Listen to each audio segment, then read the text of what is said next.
Asinine Radio. This is the weekly music podcast where every week we get into a different band, different artist, and we break down one of the records. We get into the music, lyrics, how it was made, and everything in between. My name is Tyler, and way out there, hundreds of miles away, is Jeff. While you're listening, go to Spotify, Apple Podcasts, give us 5 stars. If you're watching on YouTube, smash that subscribe button. And that's all I have for the boring intro. So what are we doing this week, Jeff? Go. Songs for the Deaf by Queens of the Stone Ages. That's true. This is their third record from 2002. Virtually kind of like a new lineup for the band. Dave Grohl on drums, Nick Oliveri on bass, Josh Homme on guitar, and then a couple other guys too. Troy, forgot his last name. Aikman. Troy Aikman, yes, on bass and guitars and shit like that too. So yeah, Queens of the Stone Age, Songs for the Deaf. Let's get into what do we do? We do the origin story. Origin story. We do something. Don't just do with Queens of the Stone Age. We do the origin story with Queens of the Stone Age. We get into our first impressions. We start breaking it down. So, what's your origin story with this band? This band. Go. There, let's go. I always feel like there's something in my eyeballs. Little Sister, I think, is the earliest Queens song that I remember. At that time, just wasn't really into for sure like stoner rock, but also wasn't really into like just because that was like high school. I listened to pop punk music. What I perceived as traditional rock and roll music. Only like camp music. Man, get the fuck out of it. This is coming from the guy who listened to only Korn fucking throughout his 6 years in high school. That's crazy. Get out of here. Every point of reference I have is camp or the. This isn't. Because you didn't get into it at that age. You got into it and during the Lullaby era, which was like in 2007, post high school, baby. Yeah, because nobody I knew listened to this shit. Nobody fucking listened to this shit. I did. Nobody listened. All you listened to was Korn in your 7 years of high school. So I honestly, I never really got into Queens at all until much, much later. I wouldn't say I call myself a Queens of the Stone Age fan until we did Songs for the Deaf. That's it. Which was in 2019. 2019. Yes. You hear that? I did hear that, yeah. 2019. Tapantika. Yeah. But honestly, Little Sister for a long time, I was like, dude, I just don't. I'd still, like, that sounds, I don't know. That song's okay. It really is okay. That song does not capture what this band in, like, their heart is. So that's why I just didn't. Still killer care. song, though. It's fine.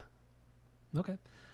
All right, so my origin story is No One Knows. That was the first song I heard. I'm a huge Dave Grohl fan, and I read that he was going to be playing with this band I had never heard of called Queens of the Stone Age.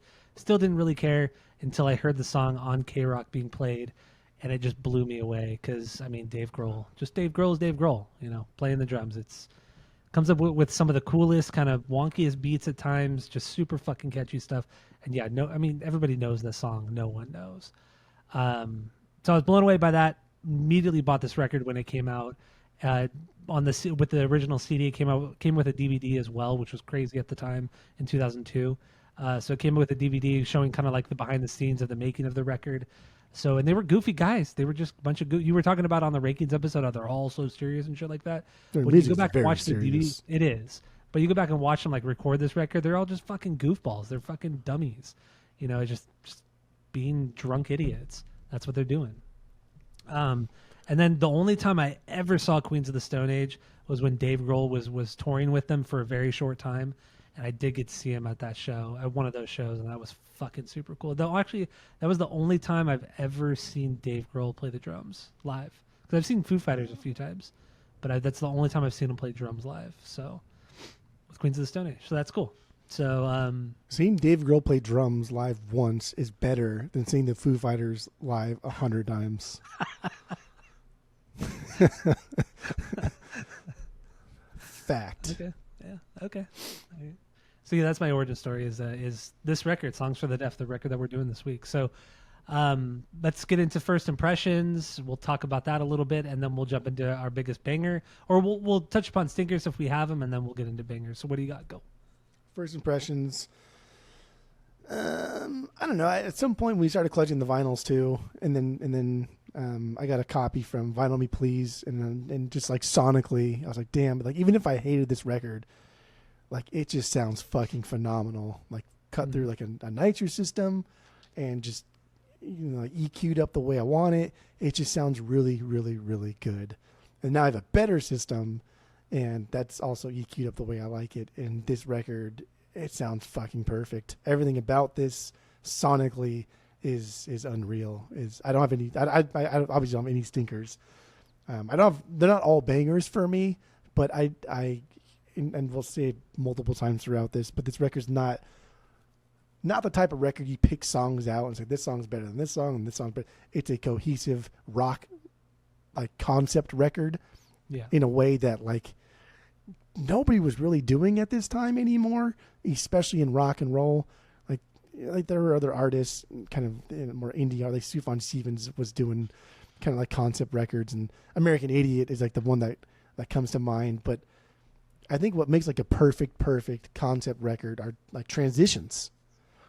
And like this is one of the best of all time. Like as far as transition goes, like from first to last, beginning to end, there's not one part of this record that I think like, oh, that didn't really transition well. Like that song bleeding into this song, like that didn't really work well. Like no, it's great. I don't always agree or like the concept, because I think sometimes it's kind of like but I think Josh uses his vocals as a bridge to just let us kind of like digest something that's not just music, because I think he speaks through his music rather than his words. I think his words for the most part are kind of just there. Like they didn't really fucking mean anything. Maybe there's an overall concept, but I think he just likes to say cool shit that sounds badass while he's playing some super dope music. I agree. Yeah, he's much more of a guitar player than he is a vocalist, and especially a lyricist. I think his lyrics they're fine. There's nothing bad about them, but there's nothing too deep.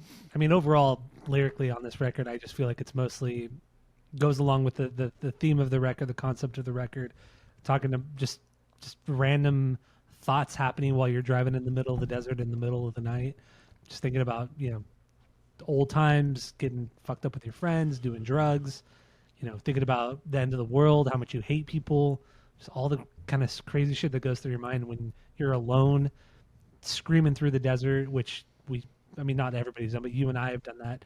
We've driven through the desert in the middle of the night by ourselves, with each other, with friends. It's just there's a different kind of feel. Like driving in the middle of the desert when you're going out to Vegas, going out to Arizona, going something like that, out to Joshua Tree in the middle of at night. It's just a different feel, man. You can't explain it. You just have to experience it. It's so like I looked up just like the route that he would. I have the maps open right now too, actually, and like the route that you would take from like downtown LA to whatever that place is called, the Rancho de la Luna. De La Luna, yeah. And you can, like, on Google Maps, you can look it up. And, like, the route that you would take, it goes through, like, you take the 10 all the way out there, essentially, to, like, the 60. But, like, the route that you take, like, you're not all in the desert, right? So, like, there are parts when you're in, like, downtown LA and you're fighting traffic to get out of the city. And then you get into, like, Beaumont and Banning and stuff like that. And so this record follows that concept. It's not all just like desert rock desolation in the middle of fucking nowhere by myself. There are parts where it's hectic, especially in the beginning, where it's a little bit more aggressive. And like, that's like conceptually, I just think I relate that just because we've been on that drive. We know where these places are. Conceptually, I just think like, this is me getting out of LA. I agree. This is me getting LA and then finally like calming down, finding the radio station that I like for a minute, and like getting lost in my books, getting lost in my thoughts. Like that's what this is. And like, yeah, that's a perfect example. Or that's what you said, like makes the most sense. Because a lot of times the lyrics are like, oh, you're just saying cool shit. But it's really like the shit you think about while you're alone driving for hours on end. Like you bringing up stuff from like middle school. You're bringing up stuff from fucking high school. You're thinking about like, oh, remember that one person? Like, remember that one thing? Remember that? And like, why the fuck did I think of that? Like, I don't know. Because you're by yourself out here listening to music and shit and seeing nothing but dirt all around you for 4 fucking hours, 3 hours, especially 2 hours. when it's at night and it's pitch black out in the desert. You can't see anything. Can't see nothing. Yeah. Nothing. Yeah, so that's good. But yeah, dude, sometimes like you think of random shit while you're driving. Yeah, that's true. And then it gets to the point where you're driving. I mean, it happens to me all the time. But where I'm driving and then I completely zone out and then I'll come back out of my whatever Oh I'm yeah, thinking about. I'm like, how the fuck did I get here? time Like travel for like sure. the last like 15 minutes, I have no idea how I was even Nah. driving. Like I have no recollection of driving. Yeah. It's just fucking how you go, your body goes on autopilot when you drive sometimes, especially when you're driving long distances. You just go in autopilot. It's fucking weird, man. It's kind of scary when you think about it too. Especially when you're like when there's a lot of cars around, you're like, wow, I can't believe I did not hit somebody. Yeah. Because I do not remember driving. And it's even scarier to think that like if you're doing it, chances Everybody's are doing it. everybody else is doing it too, right? So again, like the simulation theory exists, or y'all robots or something. I don't know, but yeah, but like even Southern California, like we don't drive far all the time, but like you drive a lot, just getting from point A to point B, because like there's always fucking traffic. So you're always in your car, and like just when we could start driving, like the presets were a big thing, right? Like you had to have the presets set up in specific ways and like specific stations, and like I don't feel like 1 or 2 today. Let me go for a 3 or a 4 while I drive, 3 miles, but it's gonna take me 20 minutes. And so like that's the radio was a big part of us like driving and stuff. So like Presets, man. The presets. It's like gotta have the presets. You always had, it was always like 5 presets. So it's like for me, it was always like K Rock was my number 1. KLOS, the classic rock station, was number 2. K Earth 101. K Earth 101 was my number 3.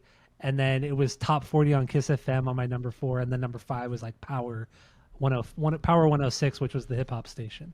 So that was always my lineup and my presets. First of all, you didn't do it like in order, like no, like sequential order.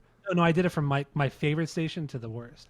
And then if there was a 6th station, then I would add, if there was a 6th preset, which sometimes there was on your radios at the time, I would add 98.7, which was it was kind of like the all rock station of the time. Like hot 98.7 or something like that. I don't know if that was yeah, called. it was like hot. Yeah, it was something like that. Yeah.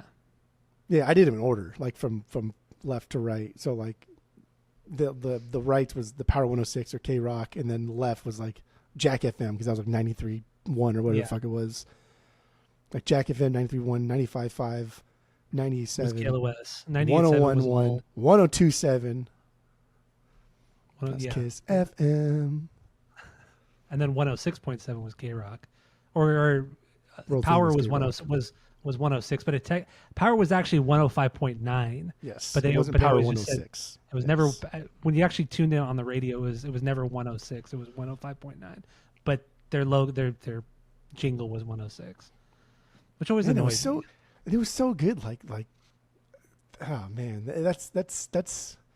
I don't know, people make fun of the Spotify generation a lot. Like, oh, you can only take one song at a time. But like, damn, dude, if I'm 20 seconds into a song on preset 2, I'm skipping that shit. I'm going to fucking 3, 4, 5, 6, 1. And if I can't find anything that I like, then maybe I'll go back and catch the end of that song. And then every once in a while, there would be a time where there was one song or a couple songs that were on like multiple stations. So you go to K Rock and you get, let's just say you get Green Day's Welcome to Paris, or Longview, Green Day's Longview on K Rock. You go to Alt 98, it would be K Rock's Longview on that one. It would be, and then you go to Kiss FM, for whatever reason they were playing that Green Day song as well. So there would be like songs where it would be on all 3 stations at the same fucking time. Fuck that like, shit. oh my God. That was the worst. Yeah, that was the worst. So fucking radio was fun, dude. The radio was fun. It was exciting times. It was. I It was. even remember too, like growing, even when we were a little bit younger too, like with my parents' car before all the presets, you had the actual dial. Yeah, So we didn't really have dials. We just click up and it would just scan to the next one. Okay, yeah, because in some of our cars, 'cause we went through a lot of cars growing up, and yeah, a lot of them had just the dial, so you'd have to like go through really slow until you heard a signal, until you heard something, you heard some talking, you're like, fuck yeah, I found a signal, and then you like tune it just right so you can hear the voice the best. But even then, like depending on where you are in the city, like that dial would need to be adjusted a little bit. Yeah. God, the radio was such a good like coming of age thing for, I guess, like our age group, because it was really important. Like people judged you based on your presets. Like, oh, let's see what you listen to. And everybody knew exactly what fucking stations they were. Oh yeah. So you get in somebody's car that likes like R&B and hip hop. Like I don't even know any of the R&B or the R&B stations from like our era, because I've never listened to any of it. So I'm sure there was K Rock for R&B listeners, but like I don't know what they were.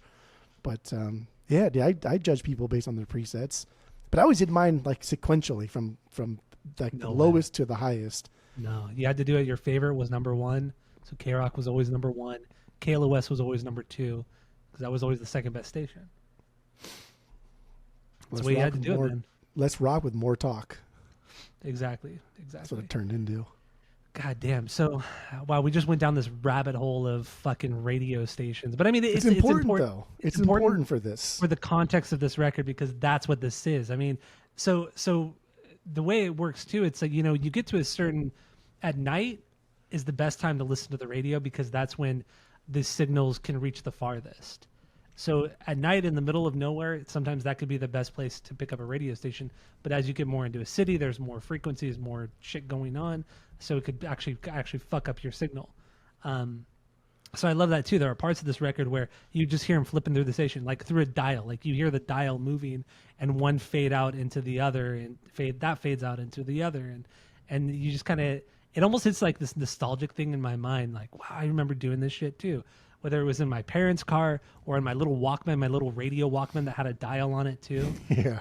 Because I mean, a lot of the old Walkmans didn't have presets. You had to fucking had the little scroll thing on the top. Yeah. Just kind of fucking scroll through the. You see a little line go over. Yeah. And half the time, there was 2 inches that you only get, and like it was all the way from like 0 to 100, right? So when you scroll that little wheel, you're going through like 7 stations, the little tiniest movements. So like you had to be very, very careful. And then like what I used to do is have like a little Sharpie, and I would mark like where the approximate location of like K Rock or where the fuck it was, so I could take that with me and then quickly find like the station that I want to listen like a to. little knife. A knife, you make a little like notch in it so you know where the station is. Yeah. That shit too. God damn, but it's Good. all relevant. It's all relevant to this record because this is a concept record, and this is what it. I mean, people who are younger, significantly younger than us, this is the kind of shit that we would do. I mean, we didn't have streaming. If you had a CD player in your car, like in the late 90s, if you had a CD player in your car, you're fucking lucky, man. Like a tape deck, that's pretty fucking cool too. But most of the time you're just listening to the radio because you don't have either of those things. So I don't know. It makes sense. So no stinkers for me either. Let's get into some bangers. What's your number one banger? Your favorite song on here? Song for the Dead. That's my 1B. Yeah. Same here. I think this is the Has best. to be, right? I think this is the best song they've ever done. I think like objectively, this is probably like their best song. This song's fucking wild, dude. The intro Grohl, alone is like the best thing that they've ever fucking done. Like that intro is crazy. A lot of people like in the new TikTok era, like this is the greatest intro of any song of all time, or like the greatest drum intro of all time. You can't fuck with this. And honestly, I hate jumping on the bandwagon because I'm not on that bandwagon. I've always thought it, but yeah, I agree. This is like one of the greatest drum intros of all time. Songs for the Dead, Dave Grohl. It's fucking incredible. It's the way he kind of builds the tension in this song too, and the way Josh is just playing that riff, that super fuzzed out riff, just on a loop.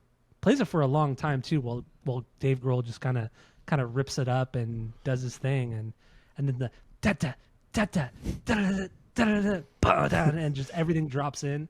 Oh my god, dude! When just it's perfect so build and it's perfect release. It's just is. the anticipation of the eventual like relief that we're going to get. Like that's where it's at, and it's crazy because like Dave Grohl is not shy to write like amazing drum part. Like In Bloom, I think is a fucking amazing, just easygoing drum part that he threw in there. Yeah, and it's a fun thing. It's super pretty basic, but there's a couple parts in it that's kind of like quirky and weird. And then this, like, there's not really a whole lot to this. It's all about anticipation. It's all about like that journey to get to the relief, right? Like again, like the road trip, the car driving thing, like that concept of the journey to get to the destination or whatever. This whole record is about transitions and like the journey, the middle part, like the bulk of it. Like that's where we're at here. And this is a jam song. This is a jam song. Those little 100%. lead parts, like separated in the channel, right? You get like one over here, and the next one's over here, and the bass kind of goes in the middle. Like that's fucking amazing, and perfect vocal delivery, dude. Yeah, Mark like Lanegan Josh Slays on this, or the other Mark Lanegan sings on this one. Yeah, Mark Lanegan sings I think on 3 of the songs. Nick Oliveri sings on 3 songs. 4 songs. You're and the just rest copying Josh. me, but that's fine. No, it's 3-4 and the rest Okay, Josh. I thought you were literally just copying me. No, 3-4 to be rest an- Josh. Okay. But yeah, Mark Lanigan does this. He's from Screaming. He was in Screaming Trees. He passed away a couple of years last year, I think it was. He died. But he did a lot of shit with Josh Homme on this and on other projects as well, especially a lot of Desert Session stuff. But going back to the stereo thing too, what's crazy is when you hear this one channel, it's not just like there's two different guitars playing, but it's one side is the guitar and the other side is just drums. Yeah. So it's just it's so disorienting, especially when you're a kid and you first hear it and you don't really understand how this kind of shit works. And I remember hearing it for the first time, and I remember I only had one headphone in. I'm like, why does this song sound so bad? It sounds so fucking bad. It's very And then disorienting. you put both in, and you're like, it's still disorienting, but it's fucking incredible. So this is definitely a song you have to listen to with headphones in to really understand how fucking great it is and how fucking weird it is too. I like the use of various singers, especially for Queens, because I don't think Josh is a great singer, and I don't really think he's very interesting. I think he does the one thing really, really well. I think it helps carry the album, like in the concept, as well as like just gives relief from. This record's stressful, dude. This is a very stressful record. There's a lot of build. There's a lot of journey parts, like that middle thing. Like everything's just always like building. We're always building to something, and it's fucking stressful. Like it's, I don't know. Yeah, It gets I after know. me a little bit. It's fucking so good. But then to get back into the song later, like in the song itself, they use a guitar solo, right? Like that's how we get back into like the song, which fucking rips. It's very tasteful for the song. And then you think like at what point, like when I did this week, I thought like at what point did we fucking get into the sludgy doom shit? Like when did that happen? So like I had to like when I wasn't spinning on vinyl, I had to rewind Spotify and like, oh, that's when it happened. But it's so like the transition's like abrasive. It's not like a slow thing that just happens like that.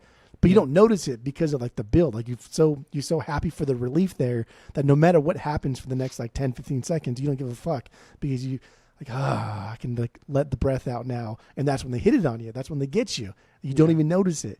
And it's cool because we transition back anyway at the end and then by that time, like, okay, now I'm ready for the fast part again. And It's so good. they give it to you. What's so They cool give it about to you. about it too? What you're talking about. So there's a part where it's just dead quiet. You hear a little bit of hissing from the amp, but it's just kind of dead quiet. And then out of nowhere, it just drops in back into the stoner, the dun dun dun dun dun dun dun dun dun, and then it goes back into that for a while, and then all of a sudden you hear it kind of rings out, and then dead silence, and you're thinking, okay, this is the end of the song. That's it. That's it. That's all. And then you hear the doom, hey. You hear this like hey in the background. Yeah, It's Dave Grohl scream. yelling hey. And it's just, you could tell it's just like the drum mic's picking it up, him yelling hey in the background, and then it just drops into the fast part, and you're good, man. It's just, man, just the silence, because the silence goes on just a little bit too long, and you're not sure, is this the end of the song? Like, is this really how they're gonna end it? And then it gets into it again and again. Fucking love it. So good. And they do it a lot. Like all over this record are parts where like, okay, the song could have ended here. I get that. But now we're going to like let it play on for a couple more measures or another minute and a half or transition into something else. And I think that comes along the lines of like when you're driving and like, I don't know, for me, and talk about spacing out and stuff like that. So you listen to a song and the next song plays and you don't even hear that next song. But then you realize, like, oh, damn, I'm listening to Toy Page, and I remember Anthem Part 2, and now around Every Time I Look For You. Like, where the fuck did those other 4 or 5 songs go? Like, how did that happen? I think that's kind of the concept of what's going on here is you kind of, like, space out. And, like, those, obviously, it's on a much smaller scale because it's only, like, 30 seconds or whatever it is. But I think that's what they're kind of going for there is, like, let's space out a little bit and then get back into it or do something else entirely. I don't know. I do like that. I like that a lot. Oh, man. This song I is relate incredible. this album a lot to just like driving and like it's specific, especially because like we have gone back and forth a lot from Arizona to California now, and like that drive, I do enjoy like the I drive, do too. and I It's think 6 hours. It's 6 hours each way, and I I don't really enjoy it too. Like I I have no issue driving out to Arizona or driving home. Driving home sucks more because there's more traffic driving home, but driving out there is fucking easy. But I can Once you never get out put of it into Riverside, like words until like this week, and it's like, okay, now I get it. Like if you like this record, then you would like that drive. Yeah. I don't know. In my fucking mind, like that's how I compared the two. I like that drive because of the reasons I also like this record. Yeah. I like to zone out, and that's what I do. Like once you get, especially once you get out of like the Palm Springs, Palm Desert area, 29 Palms, you go up that big ass hill up into the higher desert up there, and then it's just there's literally nothing until you get to State Line, until you get to Blythe, which is State Line, and then there's it's State Line, so there's shit to do there and everything. Not a lot, but the river runs right through there on the border. But then once you pass Blythe, you go around that mountain pass, you see nothing for 2 hours. Like it's dead again for 2 more hours until you hit like you start to hit like the Phoenix area, but not even Phoenix yet. But yeah, it's just there's so much just like dead area, dead spots throughout the drive out there. But I fucking love it because I like just kind of zoning out, listening to whatever album I'm listening to, or even like a podcast. Like I don't know, man. It's just like therapeutic almost for me. Yeah, therapeutic. There we go. That's a good one. That's a good way to put it too.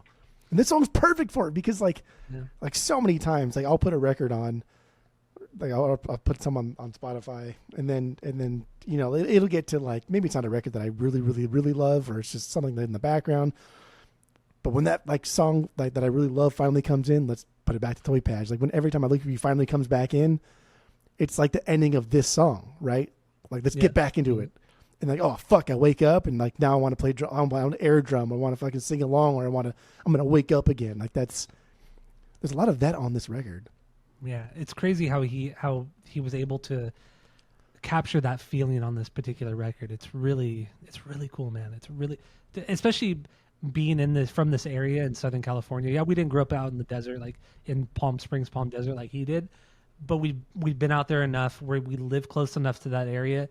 We understand where he's kind of coming from, and there's a weird nostalgia to this album too, which is incredible. I mean, he captured these feelings so well. So, lyrically, like we said earlier, there's not too much here on any of this record. I think this is just not giving a fuck about life, just doing whatever you want.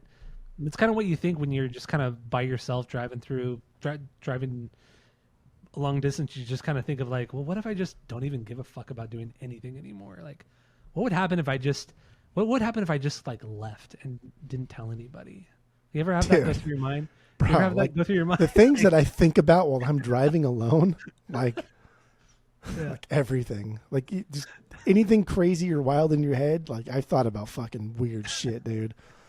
Because like, what else are you gonna do, right? Like you're like that's one of the few times where you're truly like alone, and it's just you. And like if you're not comfortable with like your thoughts, or if you're not like if you try and suppress weird shit and not like I don't know, I just think that if you're thinking of something doesn't mean like you want to do it or whatever. It means you're curious. Like, I'm a fucking curious person. I ask people questions that I probably shouldn't ask. I'm a curious person in my nature. But when I drive, like I think of crazy stuff.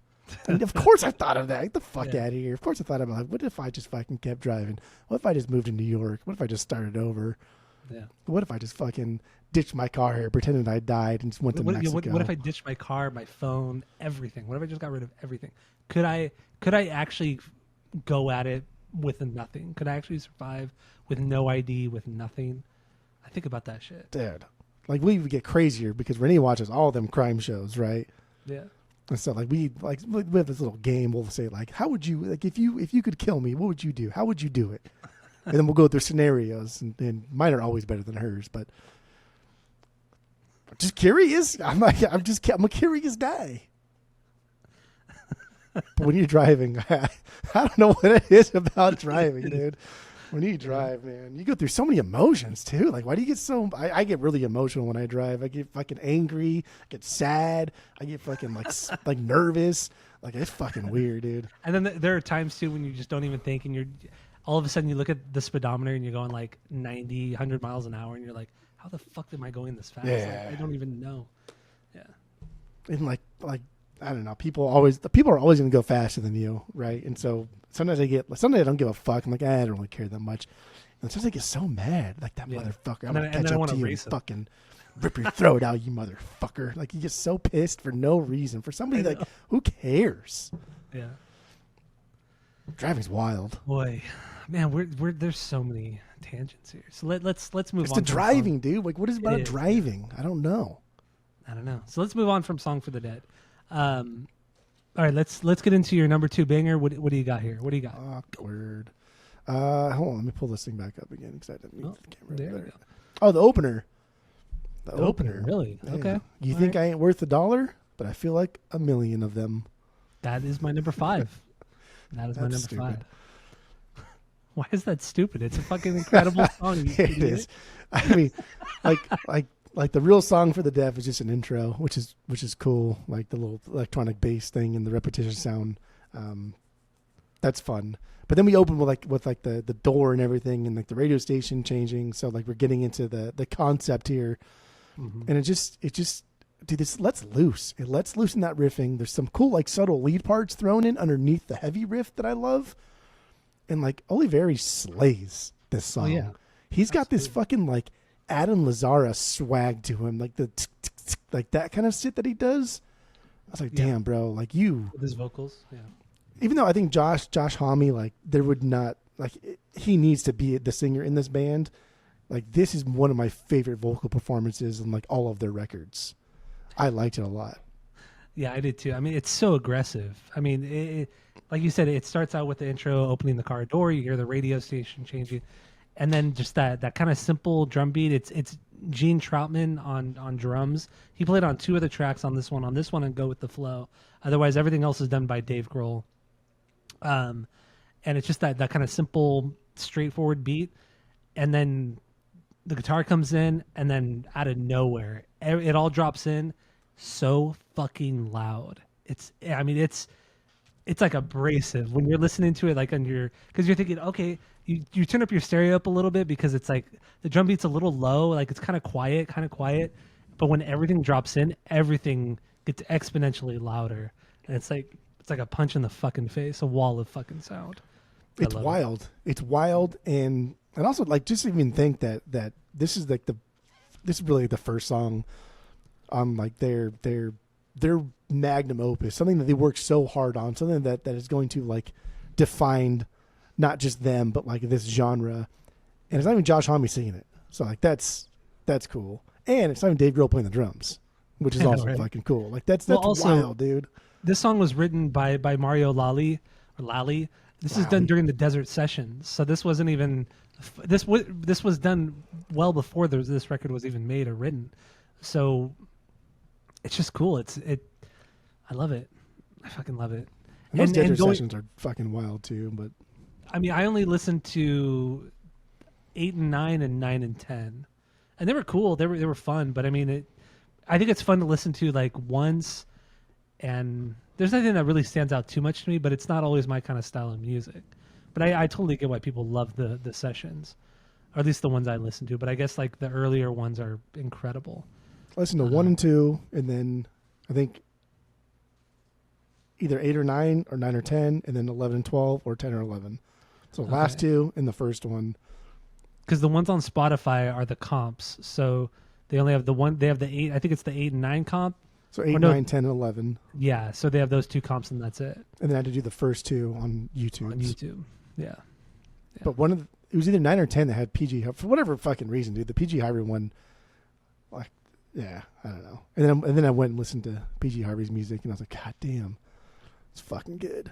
Didn't they do a lot with was it Special Goodness? Right? Who? PJ Harvey. Right? That's a angsty girl that Steve Albini recorded with. I thought In the PJ Harvey did 90s. something with Weezer at some point, right? I thought it was like No. with Patrick Wilson. I could have sworn she I did don't something think with so. Patrick Wilson. I don't know. Maybe I thinking one don't of the know. Haydens, Petra Hayden. Maybe that's who I'm thinking of. I don't know. She was in that I- dog. Maybe. You want to pet that dog? Can I pet that dog? Actually, I don't think it was Petra Hayden. That was her sister, Rachel Hayden. Maybe it was Petra Hayden. One of the Hayden are triplets, and one of them was in that dog with, again, I forgot her fucking name, but the girl from Bridesmaids, the bride from Bridesmaids. What is that girl's name? The girl for the Australian girl? The girl from Bridesmaids, the bride from Bridesmaids. Who was the bride in Bridesmaids?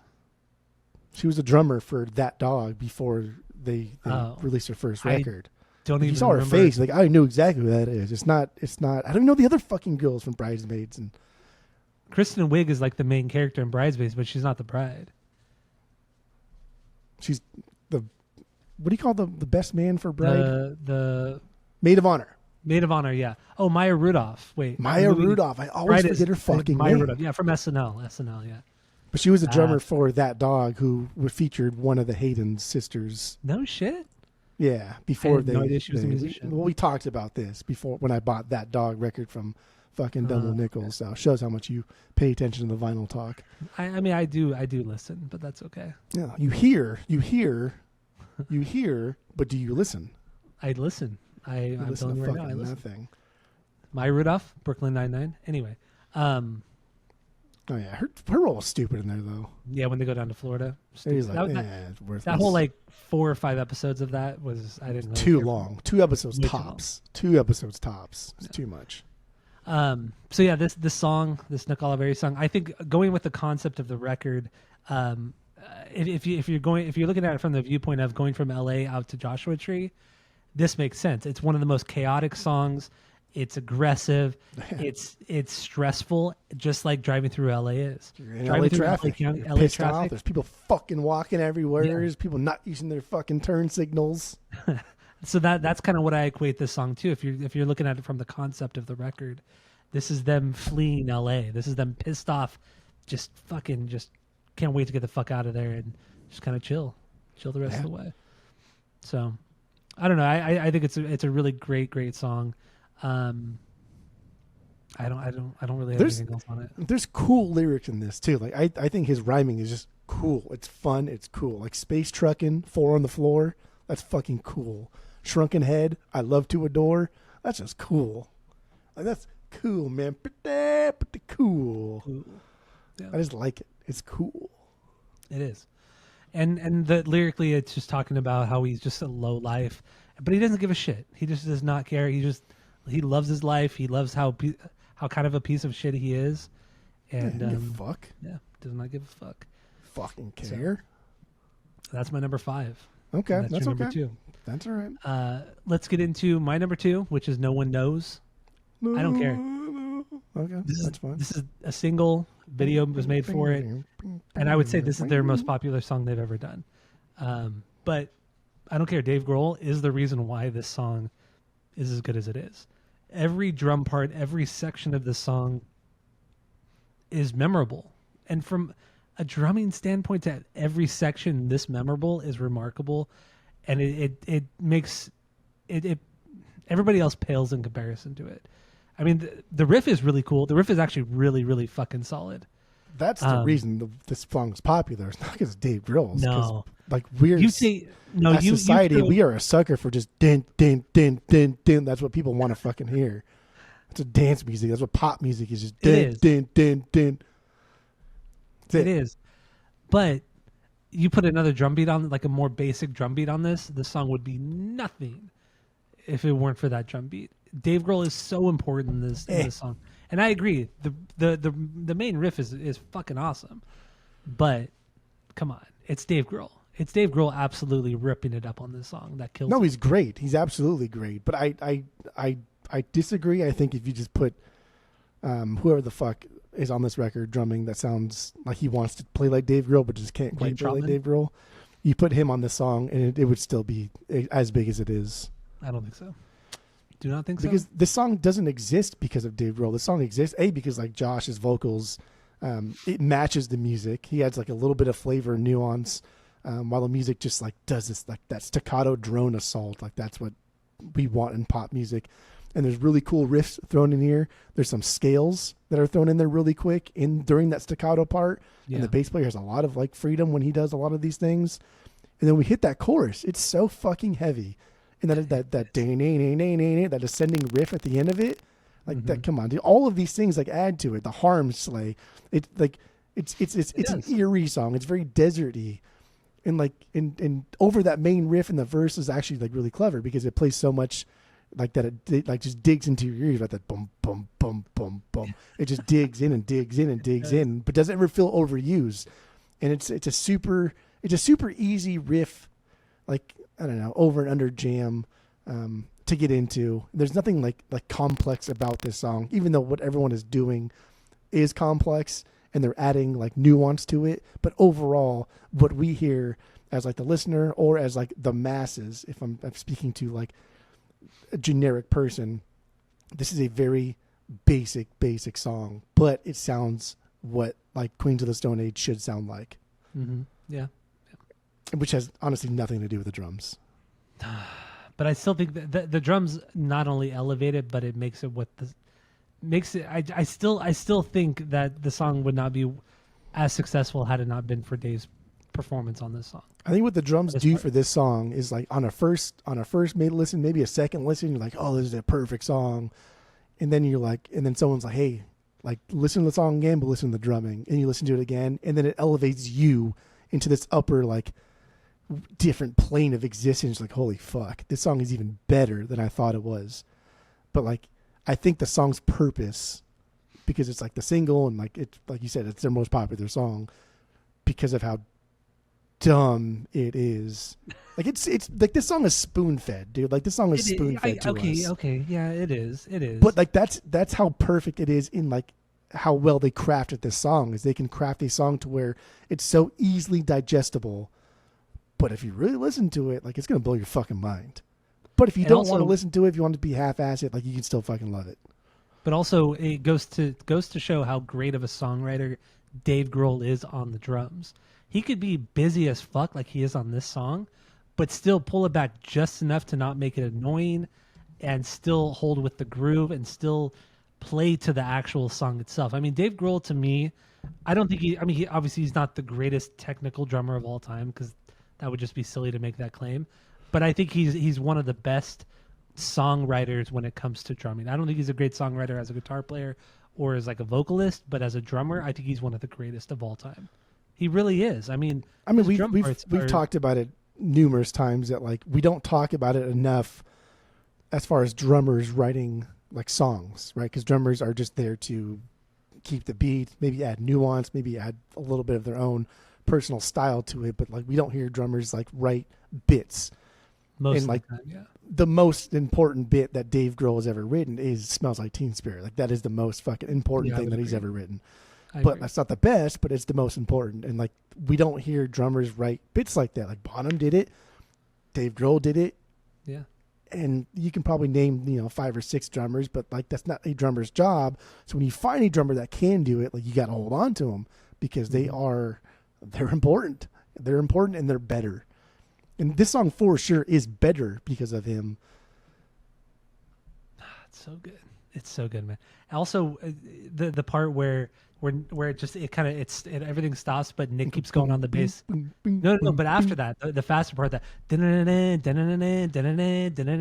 and then fucking Dave starts fucking ripping it up, just the snare tom, you just fucking going crazy, and Nick's still going crazy on the fucking bass. And then you hear Josh on the guitar just kind of scaling up, kind of doing his arpeggios up the fucking guitar. Yeah, it's a perfect fucking solo. Yeah, because it's just like a lead great part, but it's because like the bass is involved, so like everyone's kind of doing like their own thing, but the solo's still on the front because we are scaling to the next part of the song. Yeah, did I say arpeggios or scales? I meant scales. You said something. I don't know what you said. No, much like you, I hear, but I don't listen. There you go. Got him. Makes sense with you. Never listen, baby. All right, so no one knows. The video's fun. I mean, it's typical of the early 2000s. Just kind of silly. It's stupid, and I don't know. It's fun. No one knows. Everybody knows this song, so we don't have to get into it more. Actually, this song. Lyrically though, it's about getting really high and not really knowing where it might take you. But in the concept of the record, coming off of the song that was so fucking heavy on the first track, and then all of a sudden it's like now they're smoked some weed, maybe took some other drugs. Now they're out of LA. They're just kind of cruising down the freeway, So And here's they're, so they're like getting a little bit looser, and that's what the song is. The song's fucking loose. there was actually like there's a Reddit thread where people like try to map out what specific part of the drive correlates to the specific song, and this one was like you're getting out of like East LA and you're going into Montebello, so you're already on the freeway. Okay. And like you said, like you're letting loose, like okay, fuck, we're on the 60 now, we're headed towards the 10. We can kind of like, Yeah. you know, let our guard down a little bit because you can't start taking drugs in the middle of like East or downtown LA driving. There's too many fucking people. You're gonna get in an accident. Too many freeways. Too many on too much ramps, shit off going ramps, on. Too much too many construction. connectors. Yeah. Way too many fucking stimuli.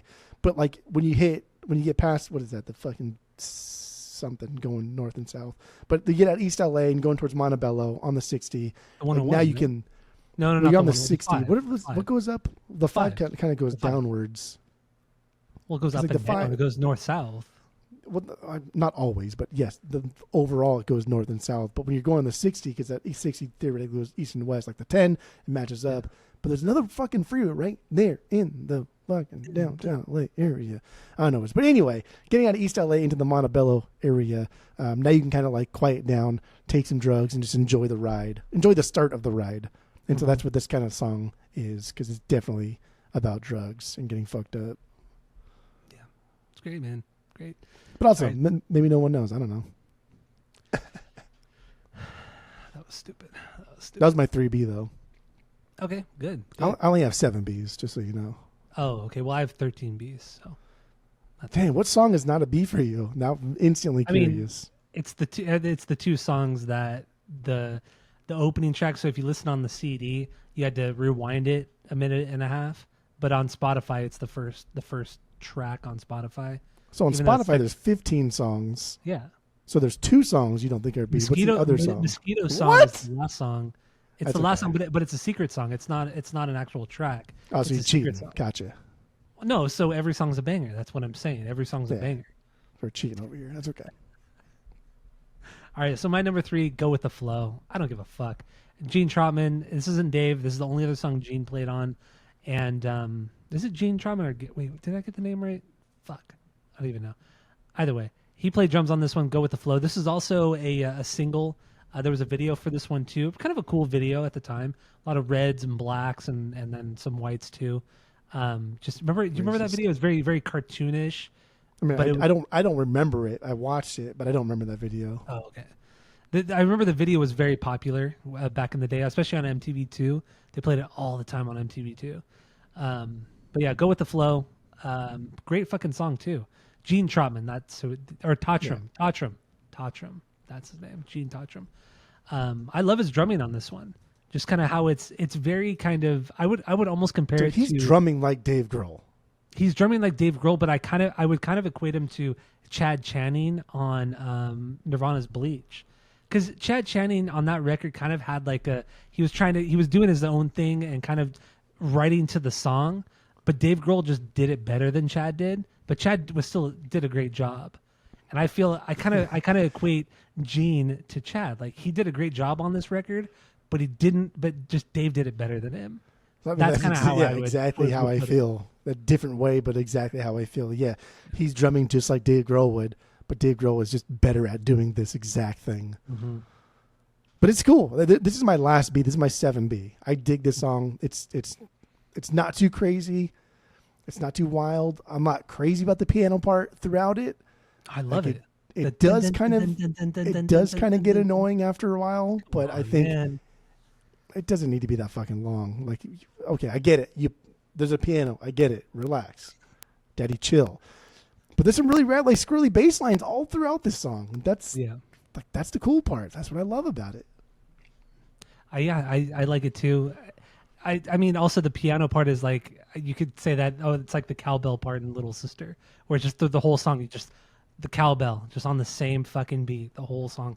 That's how it is. The piano on this song on Go With The Flow. It's the dun dun dun dun dun dun dun dun dun dun dun. I love it though. It's slightly obnoxious, but I love it. I love the kind of just all the downstroke guitars, the dun dun dun dun dun, just really really basic shit. I really really dig that. Some cool little guitar lead flourishes, and I think Gene does a great job in the choruses and the verse on the drums, where he has just memorable parts on two very different parts, but both very memorable in both the chorus and the verses too. So, man, and the song is catchy as hell. It's super fucking catchy. This is so Love like just I don't know because now I pulled it back up the Reddit thread, and then this is the part of the record where this guy says that you're arriving at the end of the Moreno Valley mountain pass that overlooks like the entire low desert, and it's Yeah. like the basin. You're going into Banning, which is Yeah. a straight shot. So you're about to get into to Gonna Leave You, and I that's like that. that's cool. That's cool. Again, it's highly regional and specific. Yeah, So yeah. if you You don't really know have what to, this is or never driven this road, it means fucking absolutely nothing to you. But man, I like that. fuck off. I like this whole map thing. I didn't even know this thing. This kind of they mapped out the record. That's cool, man. But it makes sense. I could see it. Like I could literally visualize what you just said, and it makes sense.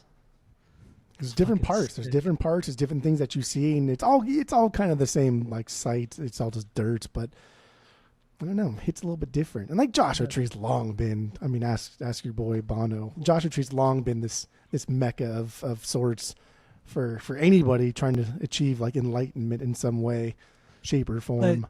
The thing with Bono is that this guy's from fucking Ireland. I mean, it's completely Joshua Tree's for different. everybody. Okay, don't be. Josh Homme was Palm Desert, Palm Springs. You know, fucking 20 minutes from where he lived. This is like his backyard. You know, it's a different feel. Like he grew up and still lives out in that area too. Better not trash fucking Joshua by YouTube because otherwise it would not be an Angels and Airwaves. Get the fuck out of here! I don't give a fuck. Because that's just like bootleg Joshua Tree. It is, but way better, but way fucking better. Anyway, go with the Good. flow. Great fucking song. Lyrically, it's about a girl who keeps getting with guys, and just once it gets too serious, she just gets up and leaves a trail of broken hearts. So Emotional damage. That's So, what there you go. that song is about. I never liked that meme. I've never It's liked so that meme. fucking funny. It's so I think dumb. I like it for probably a different reason because I like when people get hurt sometimes, but not too hurt. But they like usually like if it's like a girl getting hurt because she did something stupid, then that meme will come up and it'll say emotional damage and it doesn't really have anything to do with what just happened, but it's just so fucking funny. It's so out of pocket, as the kids say. Okay. That's funny. Okay. Let's get into the number 4 then. Your number, go with the flow is my 3. So what's your number 4? 4 banger. Song for the Deaf. Song for the Deaf. For the Deaf. Lower tier banger for me. This is my number 11. That makes 11 sense. B. It's a good Let's get song. into You it. don't like good songs. Yeah, this I mean, this is This essentially the closer of the record. this is well. There's another song after this, but we're Mosquito cheating, song That's is, fine. okay. It's a secret song, but okay. Continue. To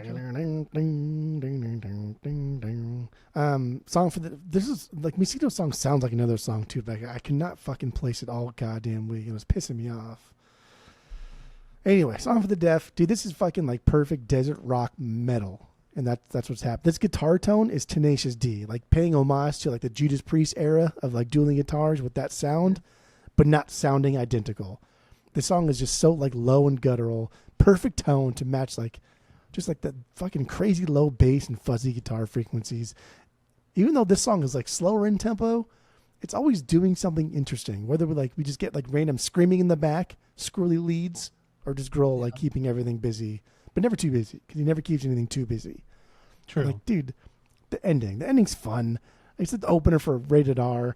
They're just like maniacally laughing instead of singing.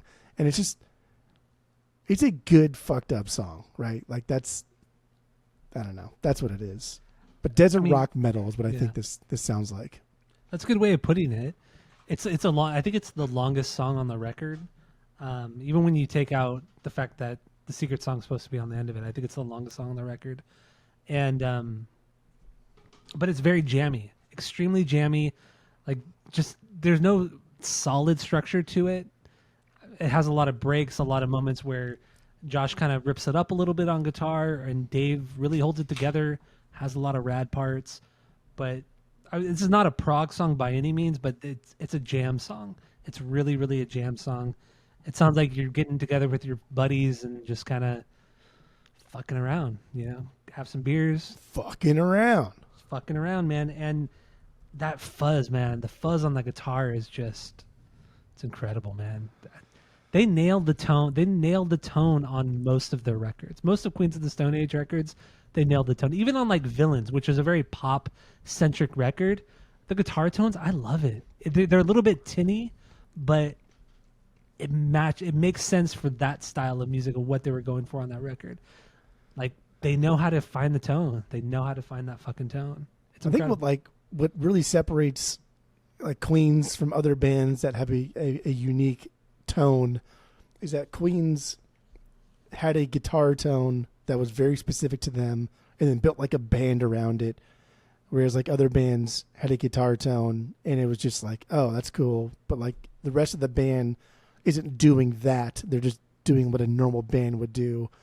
Mhm. You know, like everybody else in Queens are supplementing that specific tone, that pedal that Josh was using for whatever era of Queens that are releasing records. Everybody else in the band is supplementing that sound. It's not just Josh's iconic guitar tone sound and then there's a band behind it. Like that's what adds to the overall like aesthetic of this record and why I think this record is one of the, even though I don't think it's not my favorite Queens record, but as a whole, it's one of the best concept records of all time because it fucking is. So, Mm-hmm.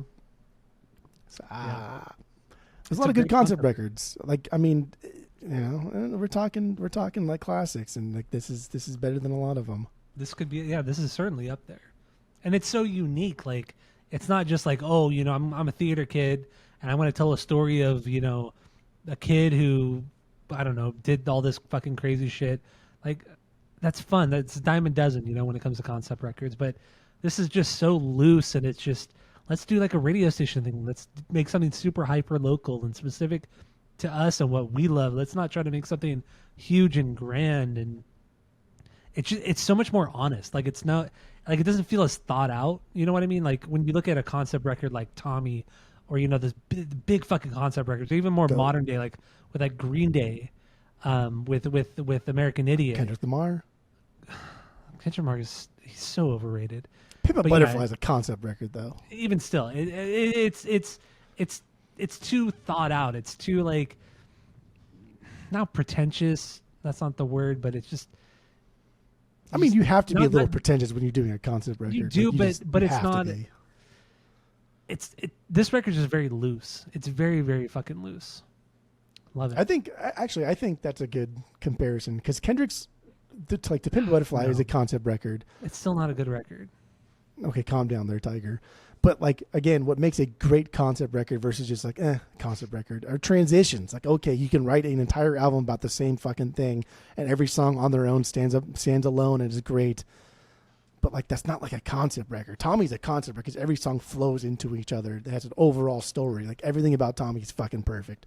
The Wall, which I can't stand The Wall, but the transitions of The Wall are fucking great. Like each song transitions into another. It makes sense where we get from point A to point B. I can feel the journey.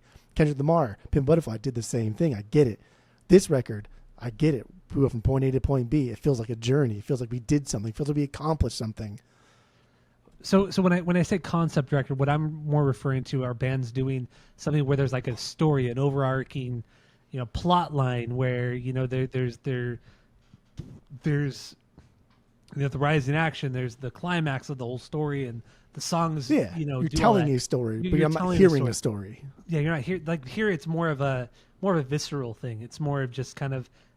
It's just how it makes you feel. It's not. You're not trying to follow both, though. That's what I'm saying. This does both. This is telling a story, and this is also telling a story through music, and it's also telling us a story like through like theater kid shit. Like the turning of the dials. Like you always make fun of theater. That's theater kid shit. That's theatrics. Yeah, that is like, but like that's theater kid shit. Like before theater kid shit was stupid and everybody fucking hated it. And done really and well. Like no one's done it since because like it was already perfected. Right? Like the first time we ever heard it, it was already perfected. So like, why would you ever fucking do it again? And like the whole concept of like Kendrick, like the Tupac thing, like that was cool. That was a cool thing that he did, and I enjoyed it. I liked it. It was badass and cool. goofy, and like that's theater kid shit too. To talk to a dead guy on a record, that's fucking theater kid shit through and through. Yeah. But like so many bands that, or so many artists that people like love so much, like, oh, this is the great concept record. Like a lot of like Rush stuff and like 2112. It's like, no, dude, no, nothing like this. Again, like for me, transitions. If each song does not blend together in some way, shape, or form, if this song can be taken out entirely and the record still makes sense, it's not a perfect concept record. But yeah, I don't know. I've several bangers left, but I like talking about the concept record. Yeah, thing because everybody people like love throwing around like the concept record. Everything's a concept fucking record, just because like there's one overarching theme. Let's just throw it in the concept record, and we've gotten too lax with it, right? Like Beyonce's fucking records are like Lemonade's a concept record. Jay-Z's records are concept. Get the fuck out of here. Like, I do love a lot of like hip hop, and like Jay-Z's one of the greatest, but like get the fuck out of here, dude. This is not even close to being like what should be considered top tier concept record. That's just silly. Like you're diminishing other works of art that are thought out in a more complex way than just lyrics. It's not just lyrics to be a concept record. I mean, like technically it is, but like that's not what makes a great concept record. And like this proves it. The lyrics on this record aren't that great, but everything fits in with the overall theme. Every song, every transition, every fucking drum beat, every guitar riff, everything. Mm-hmm. So this song, "Songs for the Deaf," on the map. Are you still have that map up? Always. Where does this song sit on the map? I mean, this is the last song, so you're literally in Joshua Tree, right? Or is this? So like you're heading out of Morongo Canyon, you're getting into Yucca Valley. Just like you actually now finally see this, because the desert can be beautiful. There is like beauty to be had in the desert. There's a lot of really cool like flowers that bloom in specific times of the year, and even the concept of just like finding life in such a barren wasteland, like that in itself is pretty fucking beautiful. And to think that like the Native Americans have been here for thousands of years living, and I don't know how they fucking even did it, because I can't even be here without air conditioning during the summer, so I don't know how the fuck humans even lasted for that long out here. But there is beauty to be found in the desert. So that's where we're out here, is we're getting into Yucca Valley, and we're kind of like overlooking and seeing like, oh fuck man, like just about home, right? Like almost there. And the Mosquito song is like really when we have now arrived. Like we're in Joshua Tree, we're getting off the freeway, and we're like, there's our house. Because it's like this stuff hits different. Like when you talk about going in Phoenix and we get into like Goodyear, because Goodyear's still 45 minutes from like where I live, but like Goodyear, you're kind of like, oh fuck man, like civilization finally. Like now I know exactly where we are. Like no matter what happens, I'm okay now. Like you feel, I don't know. But I guess I'm coming home, so it's different for you. But like when I hit Goodyear, I feel like damn, I'm home, but I'm not at home. And like at home is Mosquito song, but Songs for the Deaf is I'm home. I get it. Yeah. Okay. I like it. So that was your 4, right? Yeah, that's my 4B. 4 for me is First It Giveth. In the end, this record it's very, very top heavy. Like it's very, very top heavy. And that's okay. That's totally fine. It works, because even the second half of the record is still fucking incredible, but the first half is just unbeatable. That drum beat's like aggressive as hell, right? That and he keeps it up through the whole fucking song. And then you get the dead stop, and then it drops into the chorus, and then it's the kind of like bigger chorus, ethereal kind of vocals. You know, the first it give, it's very melodic, and it's great. I fucking love this song. Also, and that chorus, no one dude, knows. Fucking good. Dave's hitting those floor toms so fucking fast. Like, Yeah. dude, he's like, it's like 64s. He's hitting those fucking things like 64s for like, what, 8-10 measures. It's crazy how fast he's hitting that shit. Yeah. And it's quiet. It's not like over the top. He's not like taking over the song. He's just showing you like, hey, dude, I'm pretty good at writing songs. I'm pretty good at playing the drums, and you can listen to me if you want, or you can just enjoy the song. Like, that's cool.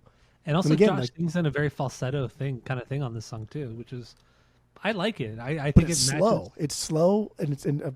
I talked about it earlier, like the faster music with the slower paced Josh vocals. Like that's what I like. That's what I want to hear. I want to hear that contrast.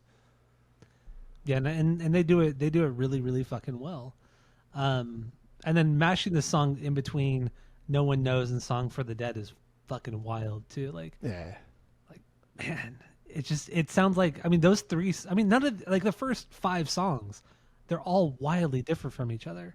Yes. 4 or 5 songs, they're wildly different from each other, and I love that too. Like, ay ay ay, it's just Ay, incredible. ay, ay. Ay, Dios mío. There was something else I was going to say about "First to Giveth," but now I cannot remember what it was. This is not a banger for me because I think that like a perfect transition, fucking amazing. I like the faster parts, but there's just not enough. There's not enough here to make this a solid banger. But I think this is the best, and I use this word in the most endearing of senses. But this is the best filler song on the record. Boy, that's crazy. But what about the part? There's the part in the song too where it's just the acoustic guitar and Dave on drums, and it's like this kind of like not mariachi thing, but it's just this very kind of like Spanish kind of flamenco thing. Yeah, And then Dave is just kind of ripping it up on the drums a little bit, and then Josh is just strumming, doing that pretty basic riff, kind of flamenco riff on the acoustic guitar. I fucking love it, and and obviously we talk so much about Dave's drumming. And one thing I want to bring up, which I totally forgot about until this week when I was reading about it again, but the way they recorded the drums was pretty unconventional for a band that has so many resources. So what they ended up doing was they recorded Dave's drums essentially twice. So they had Dave play just the snare, the toms, and the kick drum just by itself, and then he would just hit like a towel for the cymbals. So they would record the entire song, all the songs.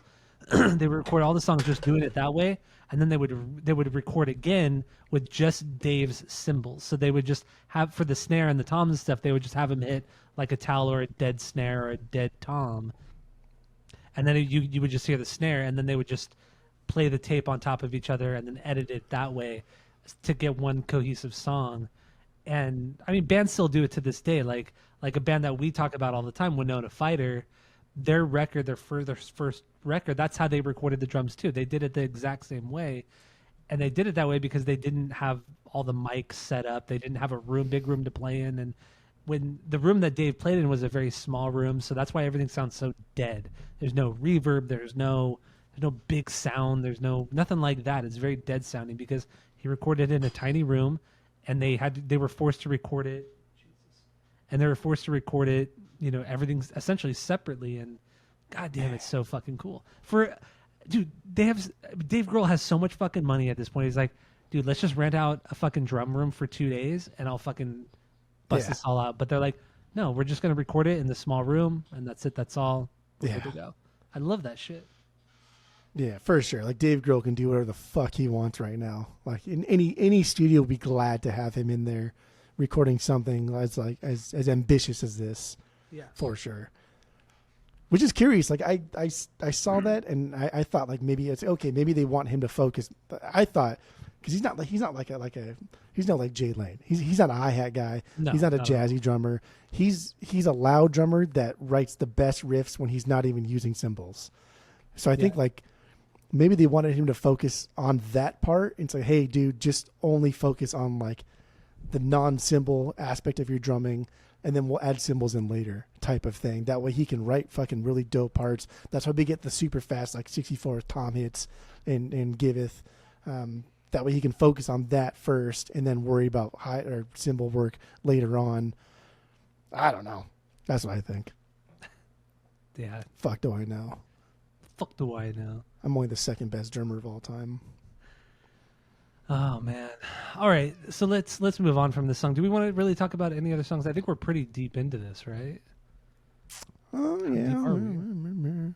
We're like an hour 20 in. I got 2 more bangers. I mean, I have lots of notes on everything. I don't know. It's fine. Let me see a little guy's journey here. I mean, just like a couple things here. So like Gonna Leave You, according to like the map, is when you go from Cabazon to essentially the Palm Springs Windmills. Mm-hmm. And so like that Gonna Leave You is a slower kind of chuggy song. Track I think that's 10. kind of that's kind of cool because it's just like that shot's a straight shot. There's nothing there except for just dirt. When you hit the Palm Spring windmills, you kind of getting back into civilization, and then do it again. The next song is when you're passing the windmills and you're whatever that highway is, and then you go north on it. Oh yeah, up into Joshua. Like you leave Palm Springs, Palm Desert area. Yeah, and you go up into Joshua Tree. Yeah, but that's cool because that's when you're officially in like desert country. Like you're off the highway. Like you're now into like weird radio stations, and it makes sense because Do It Again has like almost this country flair to that dun dun dun dun dun dun dun kind of sound to it. So that's kind of cool that it's like the weird song on the record, but it's in that area of where you get into just weird fucking like home recording or home ham radio people playing whatever the fuck they want on over the air space. I've always wanted to get into ham radio. I've always wanted to get into it. So sick. Yeah, that's something we probably should get into when the fucking world ends. Learn how to fix a radio. Seriously. Radio. I think this whole map thing is really fucking cool. It adds so much more depth to this record as well. I fucking love it. Also need the fucking linkage here. Yeah, send me the link. I'll look at it later. But that's about it. So let's kind of wrap it up. Let's give our final thoughts on this record. Let's rate this record based off of our world famous 3-point rating system, where 3 is a perfect album, 2 is a good album you're going to continue to listen to, 1 is a bad album, but give it a shot, and 0 is the worst thing you've ever heard. So what do you got? Go. I really do think that what should, in my mind, what should make a perfect concept record is everything, right? Like just because people love American Idiot so much as like a concept record, and I get it. I get why people like it.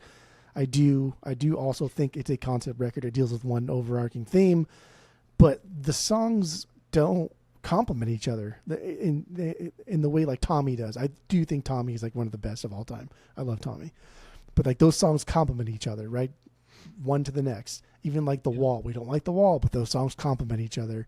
Yeah. But like this is like on a different level. This is something that like not just lyrically, not just musically, but almost like spiritually. And I think like maybe we're being too like hyper regional with it, and it's hitting too close to home, because The Drive is something that maybe is a very, very American theme. I don't know how much other people drive. I'm sure Canadians drive a fucking lot, although Canadians only live in the border areas. They don't populate the rest of their entire fucking massive ass country.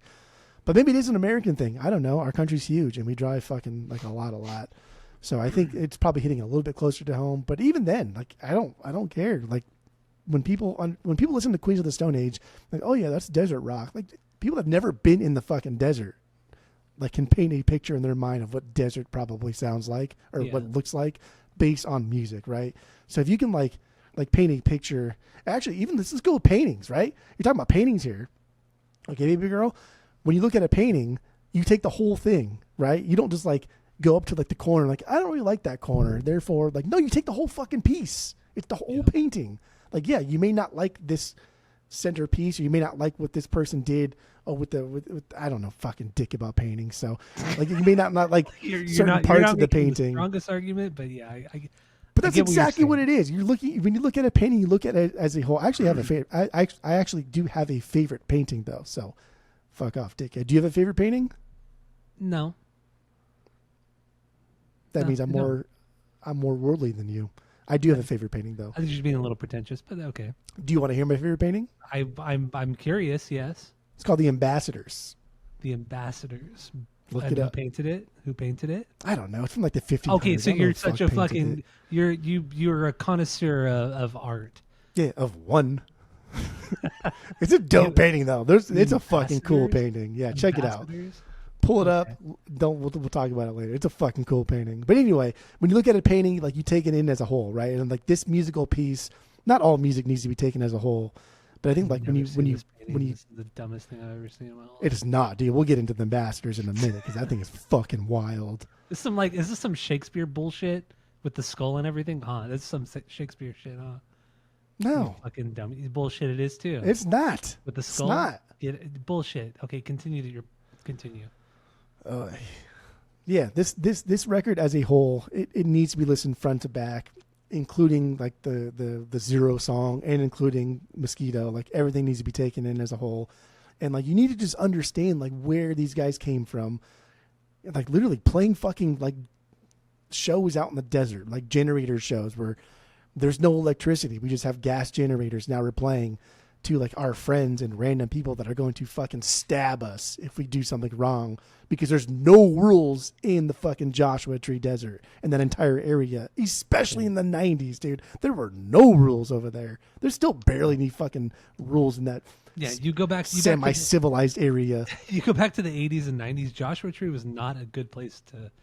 It was pretty lawless. Like it I was wasn't- absolutely lawless. You Yeah. can do what the fuck you. This is my house now. Like fuck bunch off. of bunch of meth heads out there. Yes, that's all it was. I mean, a lot of Joshua Tree is still that. A It's lot of the still high that. desert. A lot of the high desert is still that.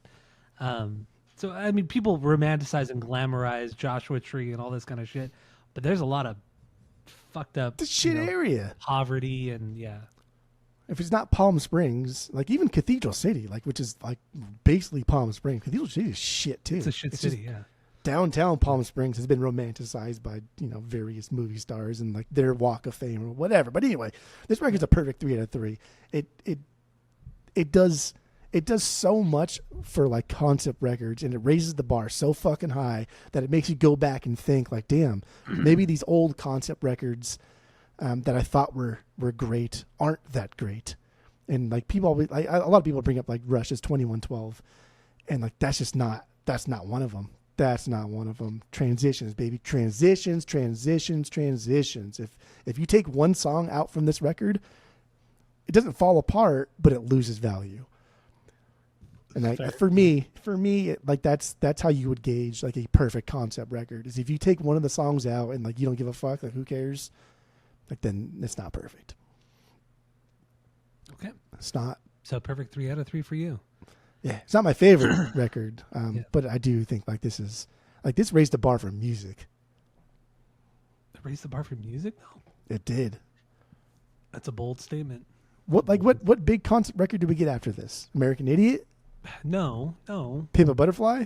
Like you hate both these records. Yeah.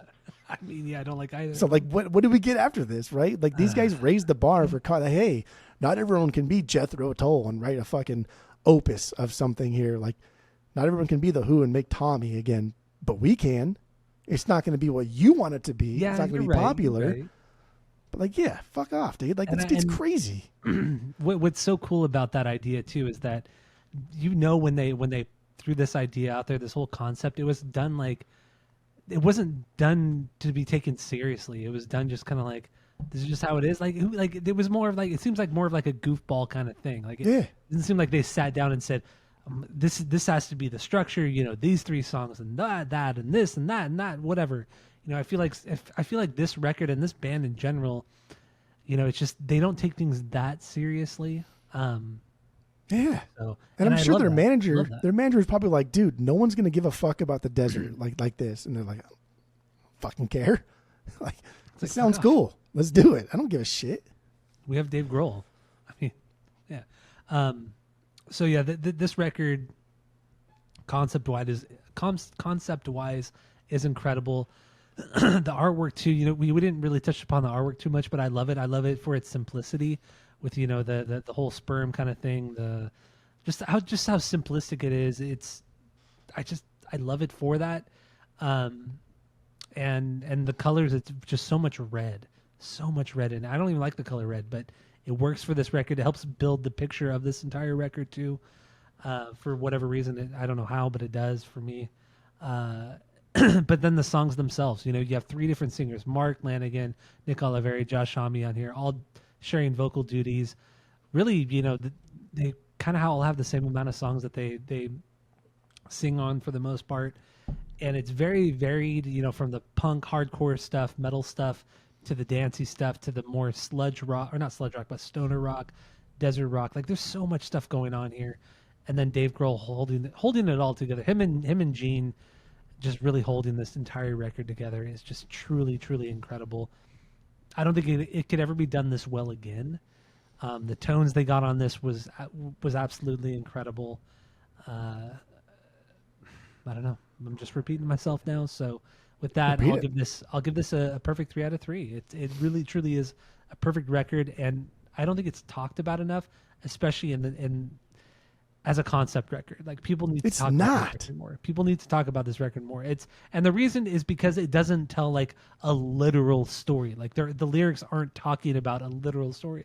It's more of the, like I said, the visceral feel of it, how you feel when you listen to it, and then understanding what they were trying to go after concept wise and how it's supposed to make you feel. And that's what's most important. It's not saying, you know, when fucking Green Day is writing that 9-minute Jesus of Suburbia song, it's like, dude, lyrics are terrible. The structure of that song's terrible. It doesn't transition at all. It's a mess of a fucking song, but everybody's like, oh my God, this song is like the most incredible prog rock song in the last 30 years. Like, fuck off, dude. There's also a big thing to say about like what you are saying. And I think like we're so fucking just conditioned to think that like you cannot have a great record unless it's about like a politically charged topic that There's that means too, something. Like who fucking hey man, good lord. Yeah. And no even one then, starts a band because like I want to be a political band. Like fuck off. except for like Rage or Dead Kennedys, but I mean, but in the end, it's just like